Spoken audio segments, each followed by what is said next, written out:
What is going on, guys? It's your boy Luke. It's going to be a little bit more of a laid back, just chill stream out here for our community draft this year, which it just turned 8. So I'm going to go ahead and hit start draft, and we're going to get this thing started. So this was filled with community members here for this year, and looks like we're off to a hot start there. First pick went to CMC.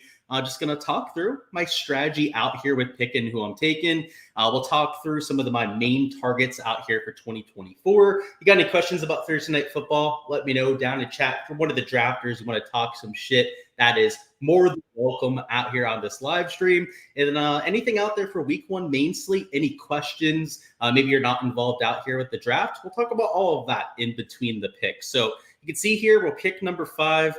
First one, CMC, CD Lamb, number 2. No real surprises right off the bat. There goes Tyreek Hill.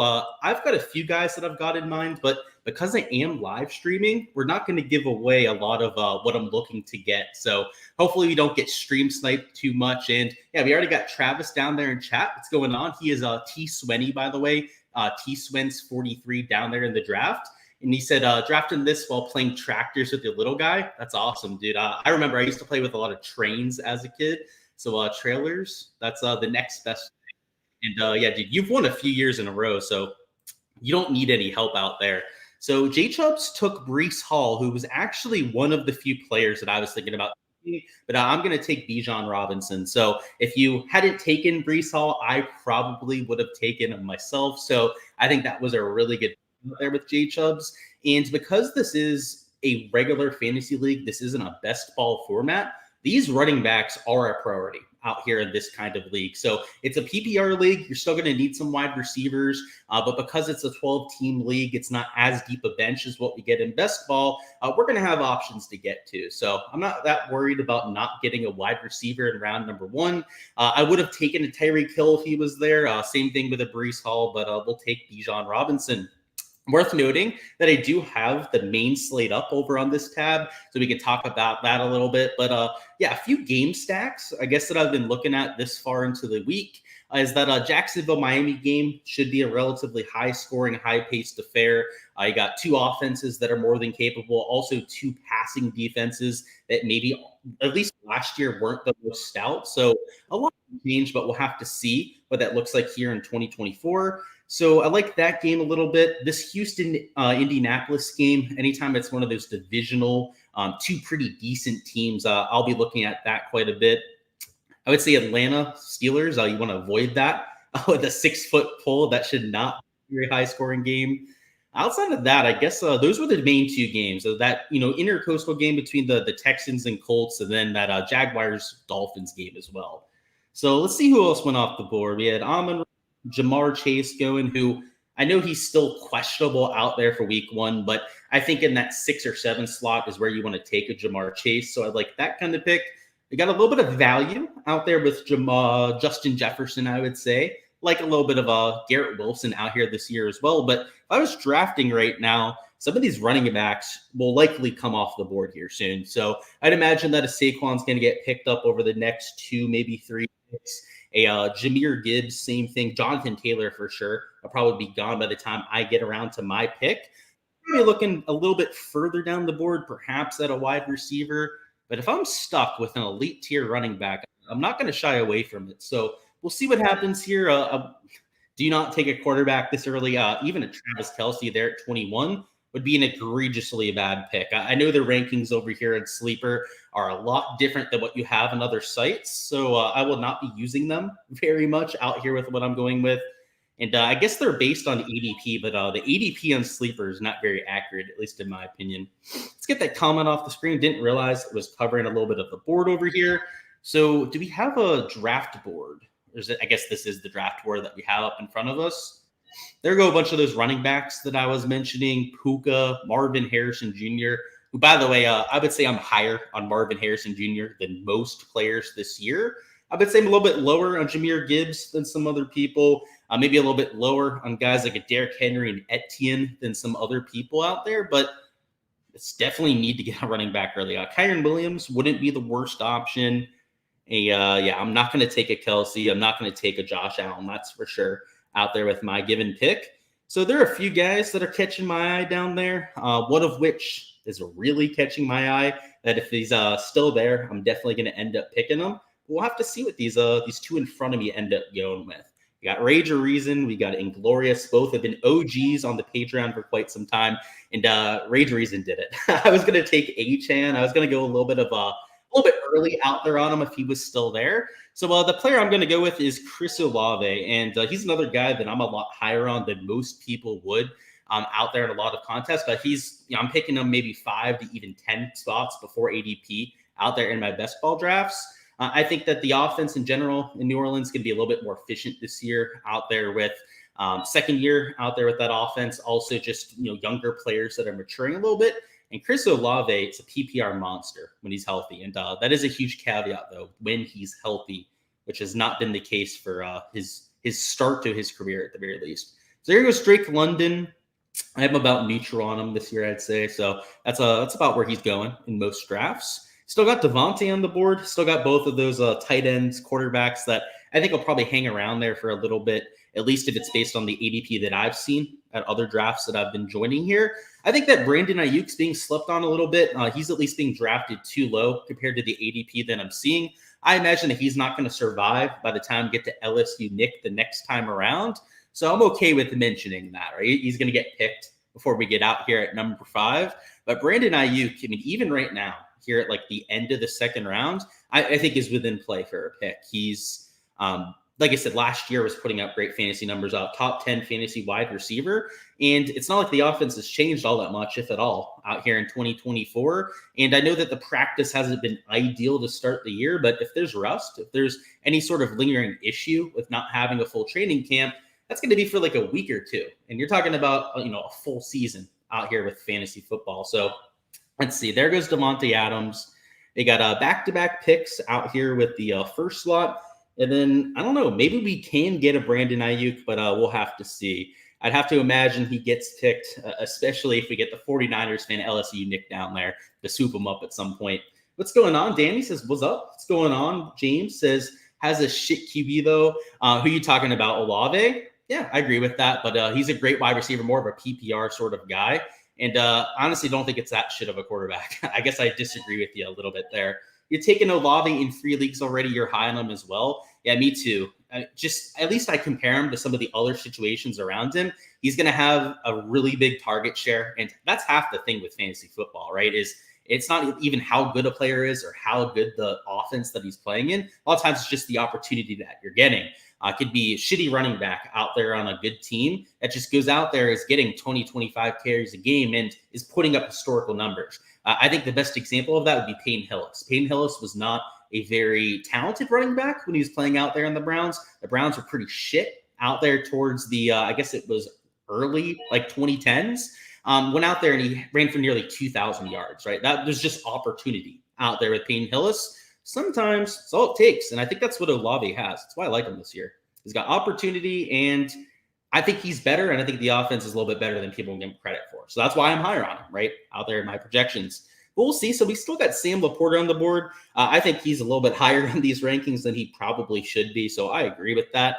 But a few guys that immediately catch my eye. So there are 3 guys I'd be comfortable drafting at this stage. All 3 are wide receivers. I'll throw that out there. And there's not really one that I like more than the others. I guess I'll just tell you, it's Nico Collins, Stephon Diggs, and Deebo Samuel. There's a very high chance I draft one of those guys. There's actually one guy a little bit further down that I might drop to. But we'll have to see who goes off the board right here. I've actually got to say, yeah, I think I'm going to drop down, either take a Jalen Waddle or DJ Moore, or even, a Cooper Kupp wouldn't be the worst idea either. In fact, yeah, I'm going to take Cooper Kupp. So these rankings are a lot different compared to like where they have them at on other sites. Cooper Kupp is being drafted well before some of these other players, like, and even in IU. A lot of times Kupp's is being drafted before him. So I would say that's the same thing with guys like a DJ Moore. DJ Moore's been ADP around like 33 out there in a lot of drafts, which is right about this portion of the board. So these rankings over here on Sleeper definitely can get you a little bit tripped up because the scoring system, by the way, is pretty much the same as some of these other sites. And obviously they're different, or their sentiment on players is a little bit different than what you have on some of these other larger sites out there. So yeah, Kupp, Olave, guys that I'm trying to get to, especially in PPR leagues. which is what we're doing out here for this community contest. So it's also by like a Bijan Robinson. He's going to get quite a bit of workload out of the backfield. And hopefully this year, without having now we have him on the Steelers, unfortunately, out there at the offensive coordinator. But hopefully he can be a little bit more freed up out there with a new system and new coordinator out there in Atlanta. So we got Stephon Diggs via the auto draft, which, by the way, if we can avoid the auto drafts, let's do it if we can, boys. So Marker took real quickly Waddle, who I agree with that pick. He was one of the guys I was looking at there. And then Deebo Samuel, too, I was highly considering taking. So he'll be gone by the time I draft again. So it's not like I'm giving away too much right there. But by the time we go again, we're either looking at wide receiver, running back. I still think it's too early for a quarterback.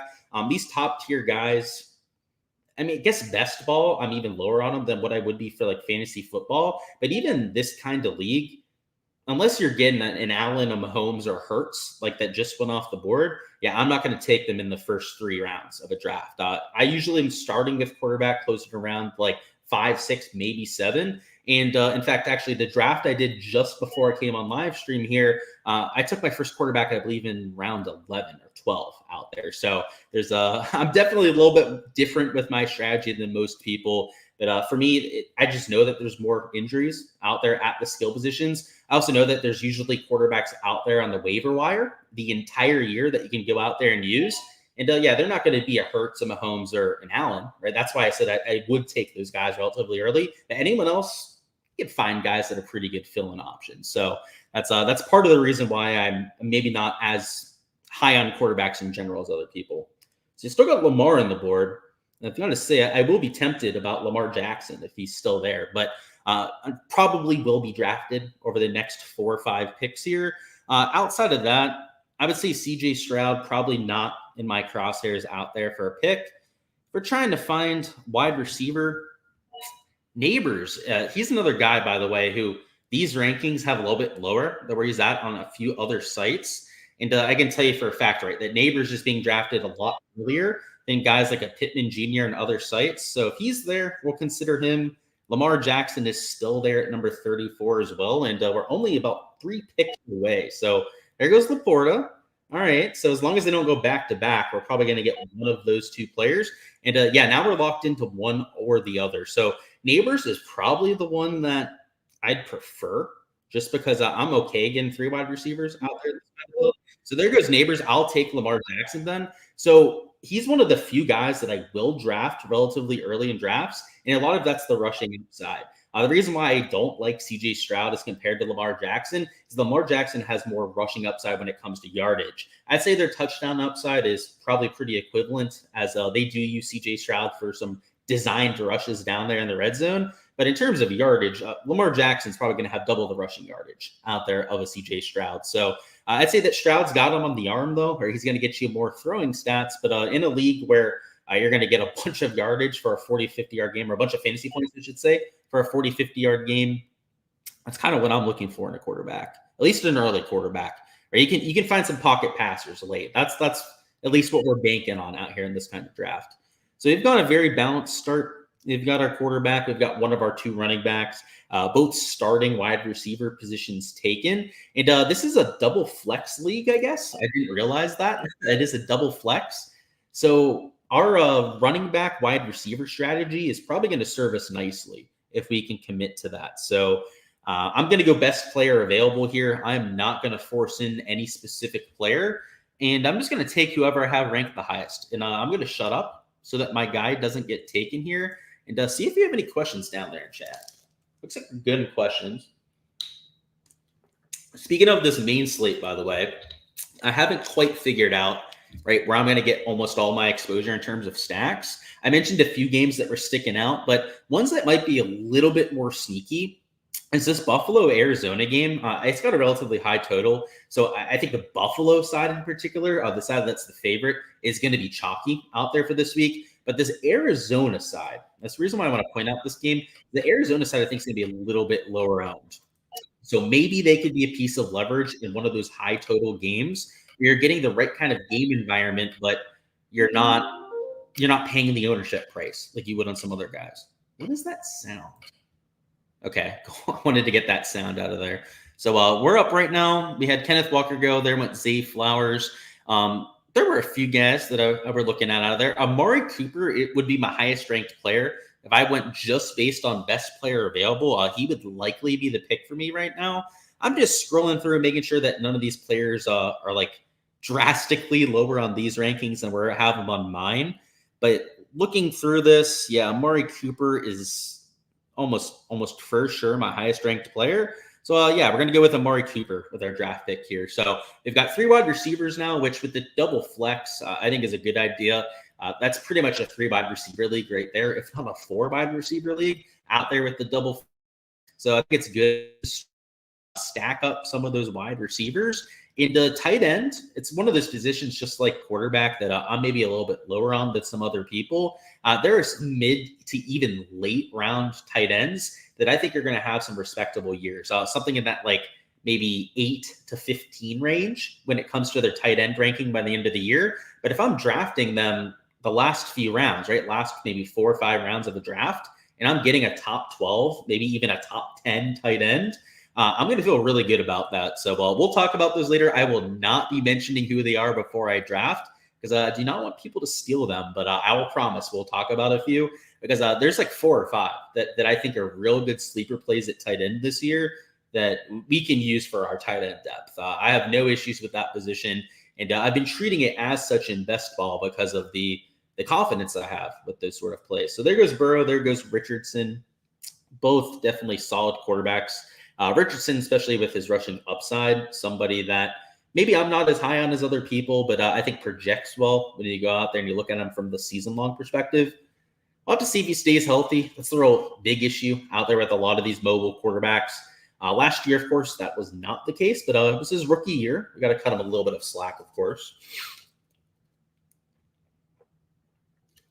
And part of that's luck too, right? So you get hurt your first year, you can't call a guy injury prone just because he had one injury. It happens again, then maybe we can have that conversation.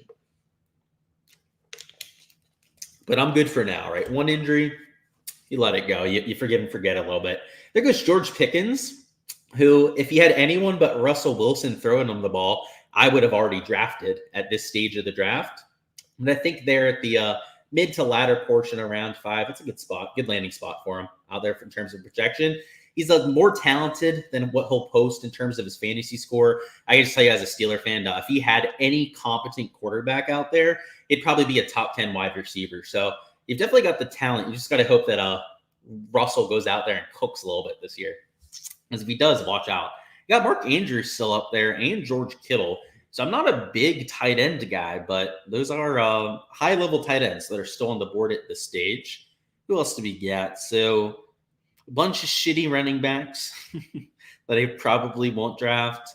Evan Ingram, who, by the way, I think is going to have a good year. So actually, I'll throw him in the queue. Is that how we do that? You hit this plus, does it put him in the queue? Doesn't look like it does. But those are the kind of guys I'd be considering.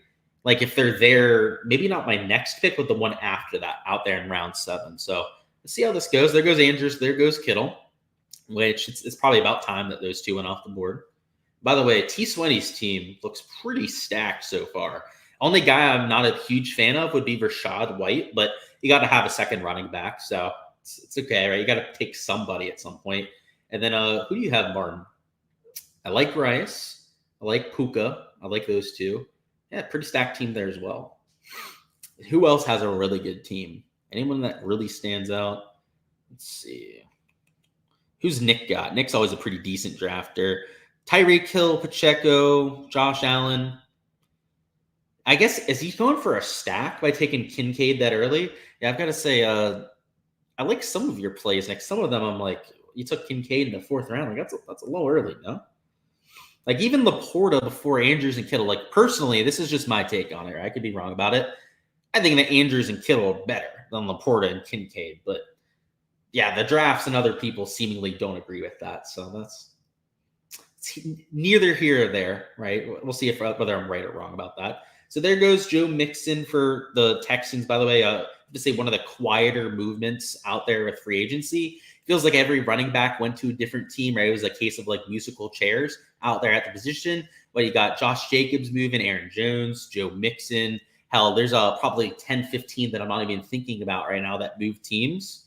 Craziness. Wide receiver, not as crazy this offseason, but the running back carousel was quite something. In terms of defenses, I guess it's worth pointing out like who some of the chalky pieces are going to be. I believe that the Bengals versus the Drake May-led offense of the Patriots is probably going to be relatively chalky. This Saints defense, at least early in the week, is tracking for some ownership. In fact, I don't even have to guess. I do have my projections already done, at least the initial set out there for the week 1 main slate. So let me get back to the draft to make sure we're not going to miss our pick when it comes up. Like highest owned defenses, Buccaneers versus the Commanders, another rookie quarterback. They're going to be popular. Seahawks defense versus rookie quarterback out there from Oregon, right? That's going to be another relatively high owned defense. Browns, Bills, and Chargers are also coming in at relatively inflated ownership numbers. So we're still 2 picks away. I guess we should probably figure out who the hell we're in the draft. So we got 3 wide receivers, 1 quarterback, 1 running back. I'm not against taking a running back, but I do got to say that DeAndre Swift, James Conner are not my favorite options. So, and there went Evan Ingram, who I actually think that's a little bit early for him. So I'm okay that he went off the board. What I'm more so looking for here is somebody that can be a consistent fill-in running back. And I think that, some people draft on these like they're drafting for best ball, where we have to be a little bit, for this fantasy football format. And what I'm going to do is I'm going to take Najee Harris, not because I think he has as much PPR upside as somebody like a DeAndre Swift, but rather that I know he has a more predictable workload over the season. And I've already got my Bijan Robinson. I've already got some spike performers that we can get at wide receiver over here. I need somebody to just play running back for me and get me 10, 15 points a game. I trust that from Najee, where he's got a lot of touchdown upside out there for any given slate. But he's also going to get 15, 16 carries pretty much every single game, and likely 2, maybe 3 receptions out of the backfield as well. That's very reliable, very consistent production out of the backfield. And there are some other running backs that were on the board. James Conner went to my alma mater, Pitt. So I've got a soft spot out there for James for sure. But Najee Harris, you could say the same thing about Conner. He's going to be a very reliable running back. Gets you a lot of carries out there for Arizona. What I like about Najee is, you saw it last year, right? The backfield out there for the Steelers has not changed whatsoever. I'd say the only big difference this year is that they're likely going to be more productive on offense. They should have more red zone looks out there with improved quarterback play, which is still not great. I think Russell Wilson's going to suck this year, guys, out there for full transparency. But it's going to be better than Kenny Pickett. That's for damn sure. There's one of my favorite plays of the year. So there went Kyler Murray, and that's a tough one. That's one of my favorite plays of the year, actually. If I was going to pick somebody as like a dark horse MVP candidate, it would be Kyler Murray. In fact, I'm considering betting him out there for the MVP. It's a long shot. I forget what the odds were at last glance, but I think it was triple digits out there for a return. But with Marvin Harrison there, I think that's helpful. He's got a few other weapons on offense, and I think it'll work out too. But Kyler Murray in general, even when he played last year, was very, very efficient out there with literally like the worst team out there in the NFL. Returned from injury, they tried to kind of ease him back into action out there those last 34 games. And he posted, I believe, in his 4 or 5 starts, more than half of them were 25-point fantasy performances. And it was with literally nobody. He had injuries all over the place. Greg Dortch, I think, was his number 1 wide receiver. By the way, he made Trey McBride look like an absolute all-pro. Not saying that Trey McBride isn't an all-star, but Kyler Murray is unbelievable, and I think a lot of people forget that. So that's a pick I'm jealous of for sure. So we've already got our quarterback, though, so we weren't going to double dip towards the top. What I want to look for now is a little bit of that flex depth, if not one of these wide receivers and tight ends. So going through our options, we've got Jaden Reed there, who I think is within play. Tony Pollard, taking another running back might not be the worst idea, especially somebody that's going to be the bell cow for their team. So yeah, I'm going to take Tony Pollard. Not going to try and take too much time out here for my draft pick. But yeah, now we've got 3 running backs that I feel very good about. Their bye weeks don't coincide, so that helps out there with our team management. And we've got 3 really good wide receivers too. So I feel really good about our skill position players. I I think that Pollard might have been a little bit of a reach out there with ADP, but he fits what I'm looking for. Same thing with Najee, right? He might have been a little bit of a reach when it came to my ADP, but these are the sort of players that in a regular fantasy league have a lot more utility to me because of their floor, which usually don't say very much about like a best ball league. It's all about ceiling, trying to be the highest score in your league, highest score possible out there for some of those big payouts in like the underdog best ball format. It's not like that for one of these leagues, right? We're just trying to beat 12 people. You get me into the playoffs, you get me into those last 3 weeks. I don't care if I'm the 6th seed, for goodness sakes. We're going to have a good chance. We're going to be live to go out there and take this thing down. So I think the thought process has to be catered a little bit differently, especially if you're one of those best ball players like me, which I do a lot of those. Do I notice you're stacked? You're stacking in a regular league. That's crazy. What are you doing? So you got A.J. Brown. You've got Jalen Hurts. Okay. And then I guess it's those, right? I guess it's those two. I like that. I'm okay with a little mini stack action out there in this kind of league, especially if it's like an elite tier wide receiver and quarterback like you have out there with Jalen Hurts and A.J. Brown. So I'm totally cool with that. Full on stack, though, might be a little bit too much. Vikings defense is going to be mega chalky. Let me see what I've got them at for ownership. I probably got them up there as well. Where are they at? I've got them 4.2%. So I think they're going to be a really good defense. In fact, in terms of points per dollar, they're one of the top 5 plays at the position. And if they're going to hold at 4.2% against the Giants, which is actually lower owned than the Saints, it's lower owned than the Buccaneers defense, who are priced just below them. They give me the Vikings because I think they actually project pretty decently with a turnover-prone Daniel Jones out there. That's a gold mine for fantasy defenses. Let's see who you go with, man. I like your Calvin Ridley pick, especially PPR leagues. I think he brings more upside from that format. Eckler going maybe a little bit earlier than I expect, but I got to say one thing with Eckler is you're getting floor, which in this kind of format, I think he should be drafted higher than his ADP in best ball. So I actually like that pick in this kind of league. So there goes Jayden Reed, who, by the way, I was considering taking back there when I drafted. So I like that pick for sure. Let's figure out what the hell we're going to do when we get back around to our spot. So we're good on the skill positions. I do need a tight end at some point. I have mentioned, though, that I've got some sleeper plays down low that I'm looking at tight end. So if I was going to draft anyone right now, I probably wouldn't draft Brock Bowers. I don't know. We don't really know what he's going to look like, right? I've heard great things about the kid. I've heard that he's very athletic. He's going to be a good after-the-catch kind of tight end. I've heard him comp to guys like Travis Kelce, Mark Andrews. I've also heard that comp out there with Brock Bowers. But those are big shoes to live up to. So, I mean, if he can do so, might be value at that kind of price. But that's asking quite a bit, of course, even for somebody of his talent level. I mean, I went to Georgia. 6'4" is maybe not as big as what you'd hope for this kind of tight end, but he's not much of a blocker from what I've heard. He's pretty much all receiving threat. So we've got Rev Cloud at the end. He took David Njoku. Okay. He doesn't have a tight end yet, so definitely needed to take one. It looks like Oliveira also needs a tight end. So they might be drafting one before I get to my pick, which means that we might see Bowers go off the board. Wouldn't surprise me to see that out there with Oliveira here. If he's still there, I guess I'm going to have to consider it just because it would be so much higher than his ADP, but I don't know if I love it because he's such an unknown commodity. There's Dak Prescott still on the board. The disrespect out there for Dak, and without great running backs, I mean, they've got Dowdle, they've got Dalvin Cook. Who's the other one? They've got one other guy they mixed down there too. Ezekiel Elliott, right, came back out there to the Cowboys. They're going to have to pass the ball. I mean, luckily they've got CeeDee Lamb under contract now, so they've got him to work with. But yeah, if Dak is still there, I'm telling you, I'm picking him. So I'm hoping, by the way, he gets picked beforehand because he should be off the board by this point. But if he's still there, I'll take him as my backup quarterback, just based on value. Like he shouldn't be there at this point. Jordan Love too. I think Jordan Love's not a bad play.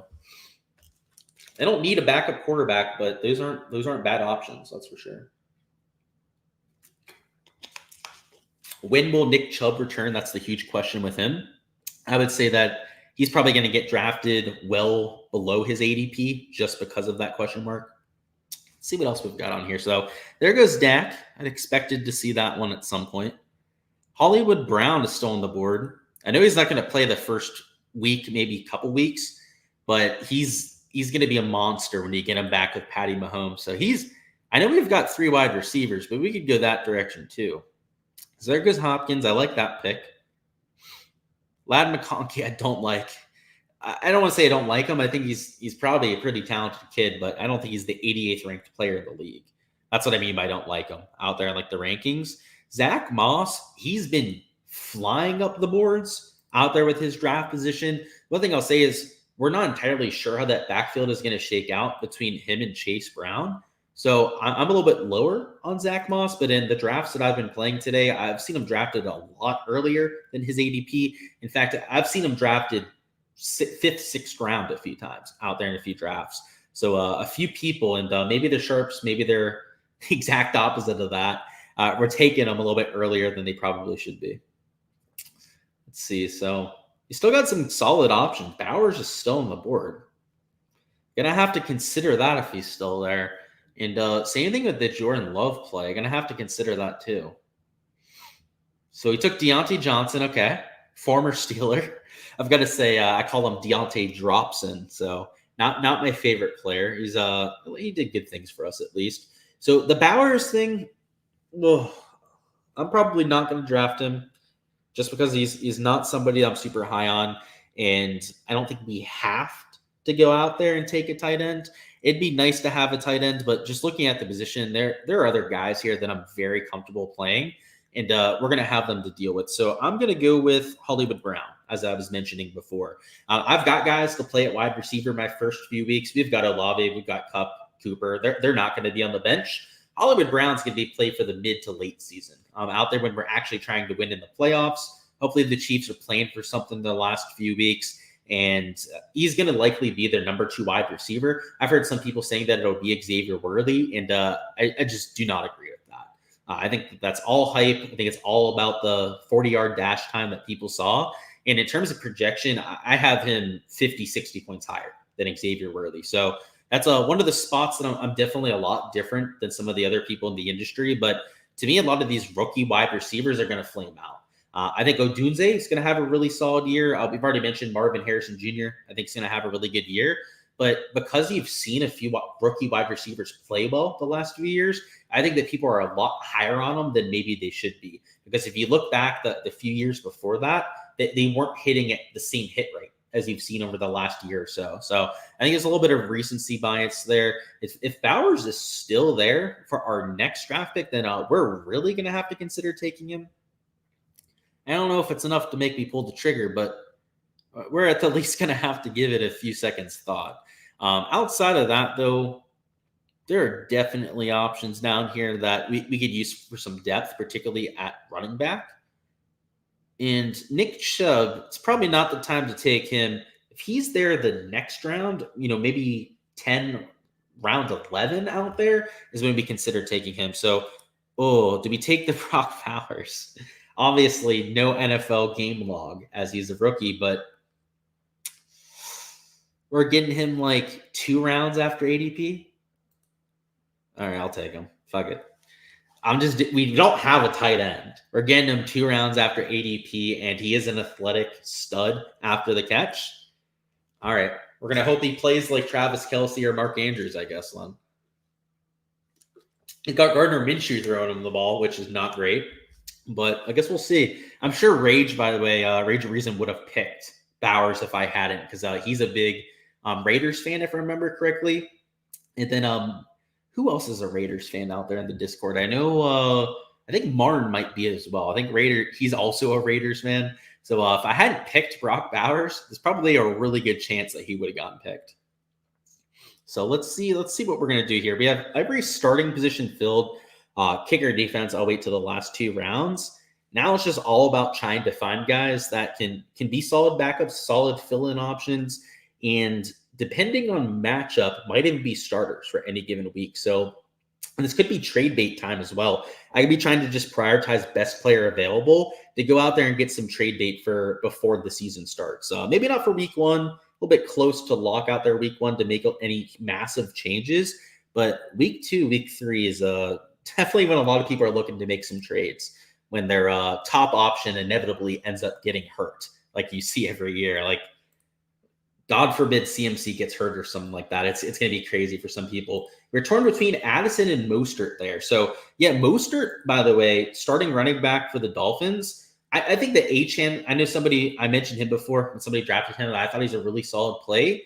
Early in the year, though, Mostert is going to be the bell cow back. So I like that. And yeah, you ended up taking Addison just before Mostert went off the board there. I like him too. He went to Pitt, hail to Pitt out there, as I said, out there with James Conner, out there for my alma mater. And I don't love the quarterback throwing the ball. That's the main issue, I'd say. Sam Darnold happened to be the quarterback, but I have no issues with his talent level, especially being number 2 to Justin Jefferson. You're giving him the inferior backs, the defensive backs, maybe even less attention out there than Justin Jefferson. And it's going to let him shine out there in that kind of format. So yeah, I think he's going to have a good year. He could be one of the guys that rather than having that sophomore slump, I could see him actually taking a step forward. And I like what T. Swaney is doing here. It was a little bit of a maybe bold pick, I'd say, out there with guys like a Coleman and Palmer, but both are in really high upside spots. If the whole change at coach out there at the Chargers works out, if Jim Harbaugh and his offense ends up like making that offense more efficient, which is possible, I think Kellen Moore out there running the offense before wasn't the issue, but maybe just interjecting some energy out there with Jim Harbaugh can get that offense working. Palmer is in a really good spot to see a huge increase in fantasy points if they score more, if they can get into the red zone, give him some targets down there, because he's the kind of wide receiver that can shine in the red zone. So I like that for him. I think if he's on a better team, if he got traded to a better team, he would immediately become a much better fantasy player. And if they just play better this year, he could do that too. So you probably need another running back, Travis, huh? Because you've got 2 on roster. Yeah, I would imagine he's probably going to take a running back here. Let's see what we're going to do. We're up in 4 or 5 picks. Brian Thomas is on the board. I've heard a lot of good things about him. Yeah, there goes Chuba Hubbard. I like that pick. I just took him in one of the best ball drafts that I did. What I like about him is that early in the year, on that team, I had Nick Chubb as a player that I was stashing for the later half of the year.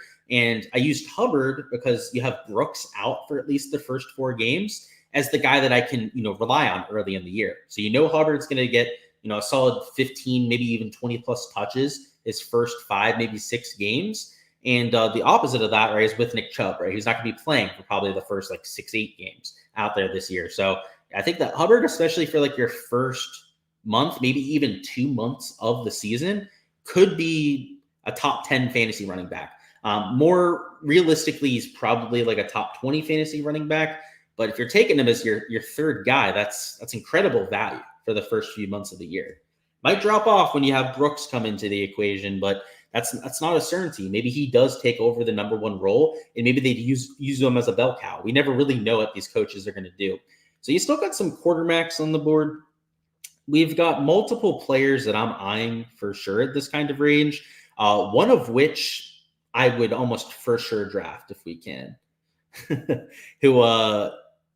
going to be an ugly position for sure, but yeah, we'll do it. So we're going to take TJ Hawkinson here, who we don't love the fact that he's not going to be playing very early in the year, but he is our backup tight end.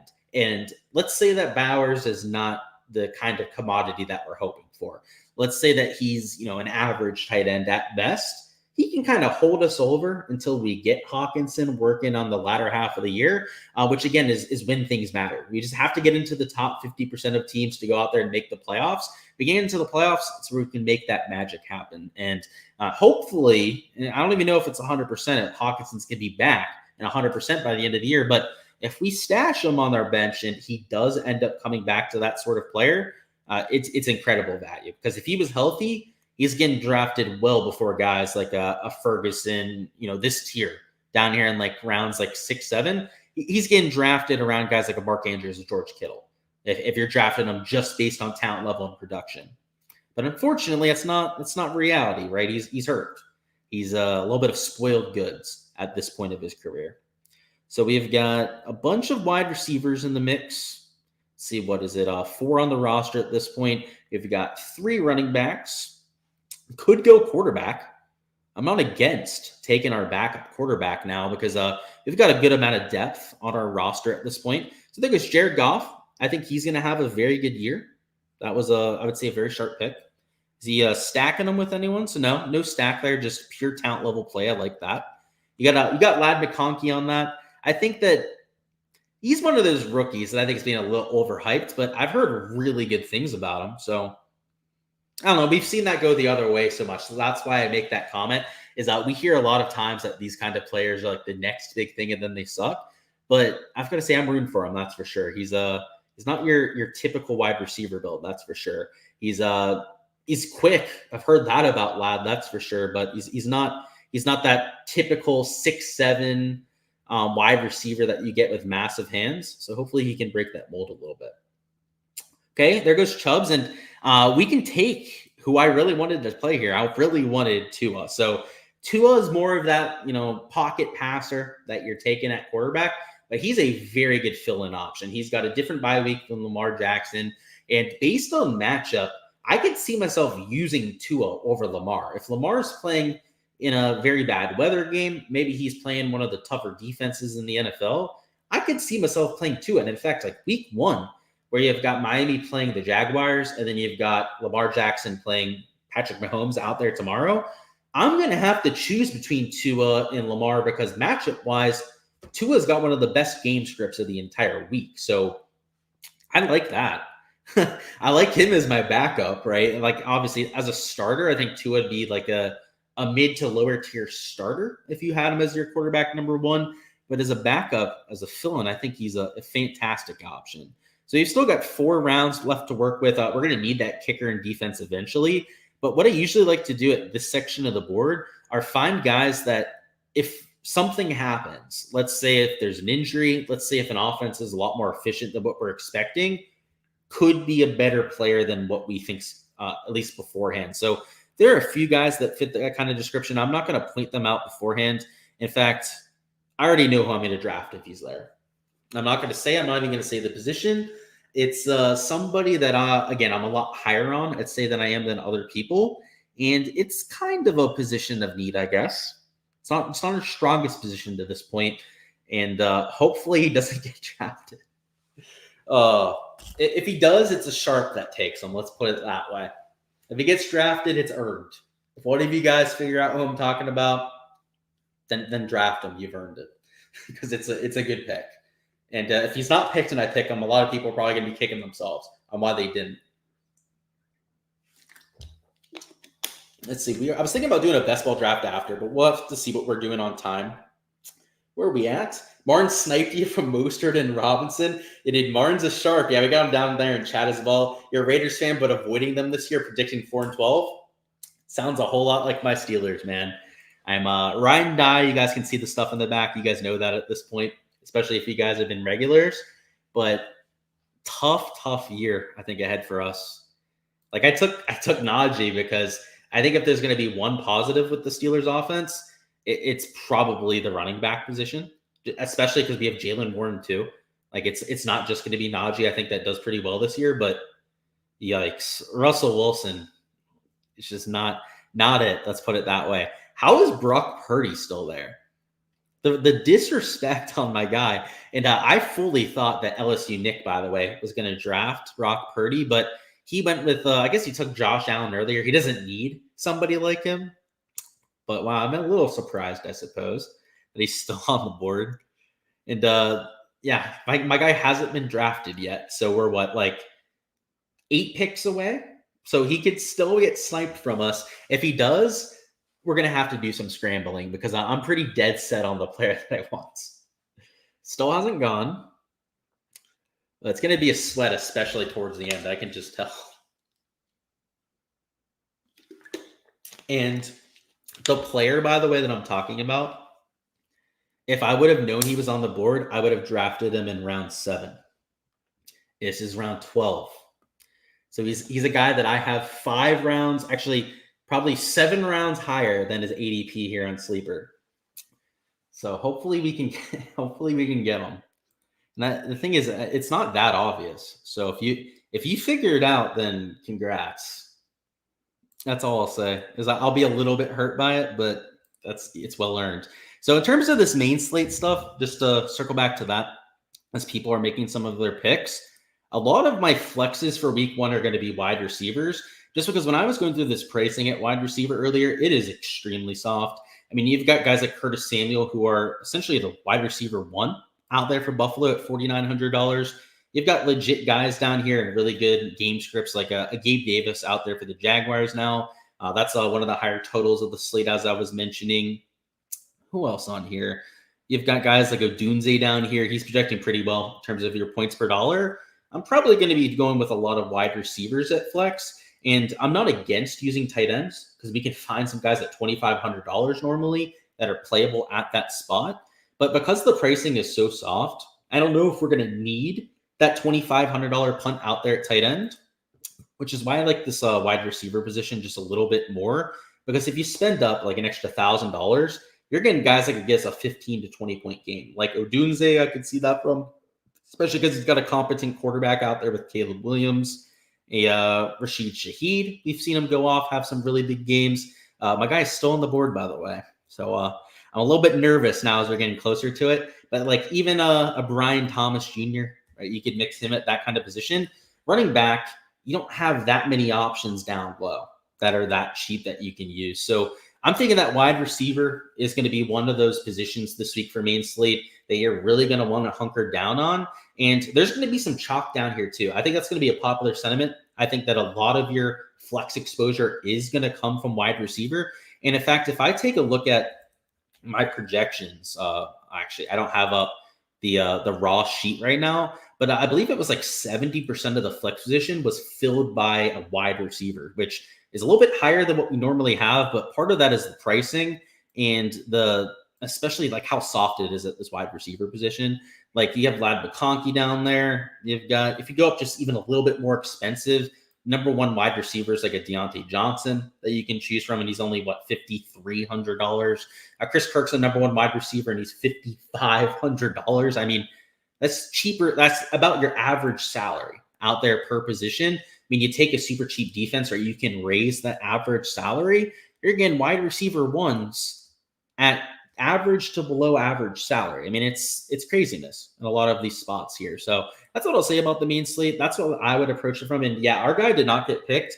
And it's Rico Dowdle. And I don't know why they have him at number 147. He's been drafted on Best Ball today at like number 70. So I'm getting him at about like half his ADP on some of these other sites. And what I like about Dowdle is he's the starting running back out there for the Cowboys. There was a report that came out today that he's more than likely going to get the first team reps. You're comparing him to Dalvin Cook, who, by the way, is still in the practice squad. So he's probably not getting carries, at least out there early in the year. So it's him or Ezekiel Elliott. And based on what we've seen from preseason, just seen him even in games recently, Dowdle's a better player than Ezekiel Elliott. They're still probably going to do the target share, the split at running back, because you've seen them do that the last 4 or 5 years. Maybe that's just their style at that position. But you're telling me I'm getting a guy that's the number 1 running back on a legit offense in round 12, then sure, by all means, I'll do so.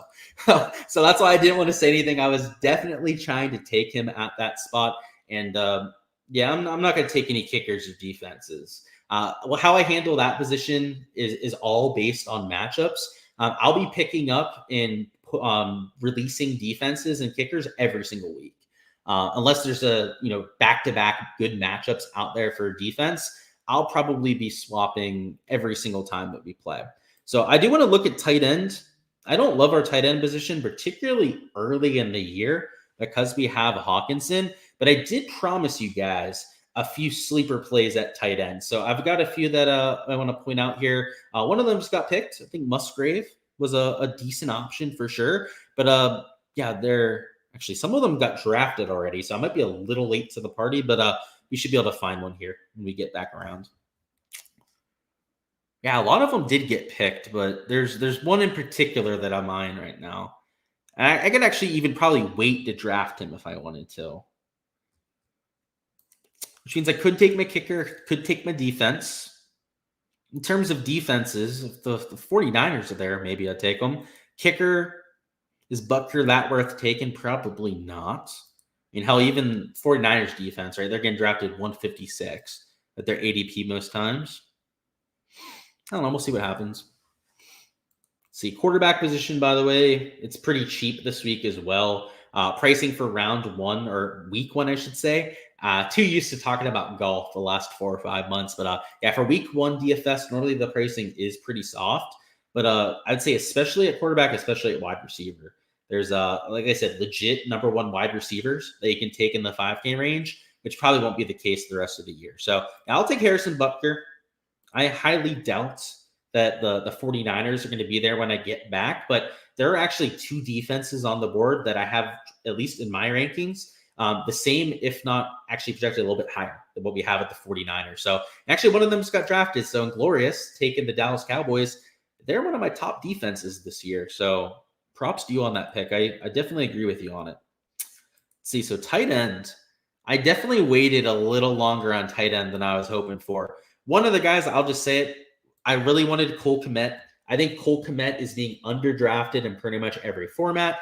So much of the tight end position is playing on a competent team, having the ability to go out there and score, and then your quarterback, right? Actually having a quarterback that'll throw the ball to tight ends. Caleb Williams, it's still out there. The jury's still out there, whether he's going to throw the ball a lot to tight ends, but they're going to be a much, much more competent offense out there with him at the quarterback position.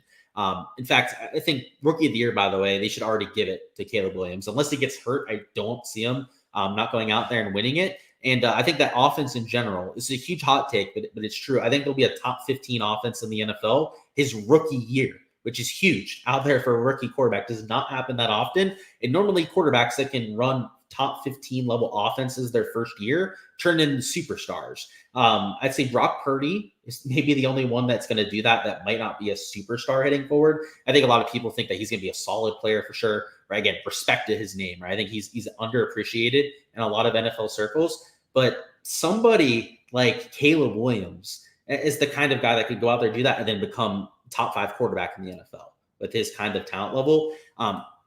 Guys like Kmet, Odunze, DJ Moore, I think gets a massive bump this year. I think he's going to have a really, really good rookie season. Same thing with, Kyler Murray is obviously not a rookie, but he's coming back from that injury. I don't think people are giving him enough respect in that offense. Whether it's Marvin Harrison Jr., whether it's some of the other weapons out there, like even a James Conner, I don't think people are respecting them enough as they should. Tough year for the Vikes too. It's going to be a tough one for our teams between the Raiders, the Vikings, and the Steelers. Oh boy. Hey, we usually have it good anyways, right? Vikings, one of the most winning teams of all time. Raiders, same thing too, right? Steelers, you guys know, right? What is it, 6 Super Bowls that we've got? We can't complain too much, right? Our teams are going to be due to have a few down years. And unfortunately, it's probably our year for our 3. What's going on, Kep? Glad you're doing NFL, of course. And what's a good strategy for NFL single entry? So if I'm playing a single entry, Kep, I'm usually doing a lot of stacking. So if I'm going with just one single lineup out there with my exposure, I'm not afraid to go out there and take one quarterback, probably at least 2 wide receiver options out there from the offense, and then I'll run it back. And what I usually do on top of that is I'll take another mini stack. And by mini stack, it usually means like one skill position player from one team. You run it back with a skill position player from the other team. So I'll go with like double stacked lineups out there in single entry. I'll do that main game stack out there with the quarterback and a couple options on that team. I'll buy it back with 1-2 options out there from the team they're playing, and then that mini stack on top of it. So it's that's normally how I handle it. Ownership wise, it's a lot of the same stuff as large field GPP. I'm trying to make sure that I have enough leverage out there in my lineup, except that just like in golf DFS, you can afford to take a little bit more ownership out there in single entry. So if there's like a real chalky value piece that is going to be like 50-60% out there in single entry, I'm not opposed to playing them in that format because you don't need every spot to be leverage. I mean, freaking football lineup is ginormous compared to what we have out there with golf, where it's only 6 players. So you're going to have a lot of other spots to go out there and get leverage. So that's what I would say about single entry, is focus more on like your top stacks, right? Trying to find some correlation out there with your lineup. And then the ownership, just like in golf, you can just take on a little bit more. That would be the main difference, I would say. Other than that, it's pretty much like a GPP lineup to me. I don't change my process that much from format to format.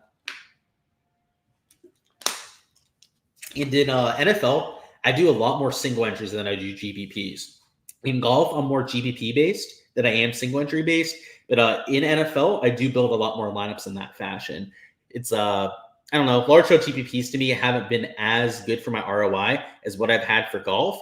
Whereas, in golf, I have much better results on my large field GPPs than I do on my single entries. It's weirdly enough different in the complete opposite out there for NFL. I do much better on my single entries than I do on my large field GPP stuff, which is why my large field GPP exposure is almost always out there for Showdown. I still enter GPPs out there for my 150 max, but I lower the stakes a little bit. My high stakes stuff is the stuff that I coincidentally do better on. So let's take this tight end. I'm going to take Cade on, who's probably the most boring tight end in human history, but he is our third string tight end. Essentially what he's going to do for us is if Bowers can't play early in the year, which he's expected to play week 1, but could be the case, even out there for this week, I can use him. He's going to project for like 8, maybe 9 fantasy points a game. But just like the Najee Harris pick that I took before, you don't always want a sexy pick out there in fantasy football. Sometimes it's about knowing that you're the number 1 tight end on a team, that you're going to be playing every single week, that you're not injury prone.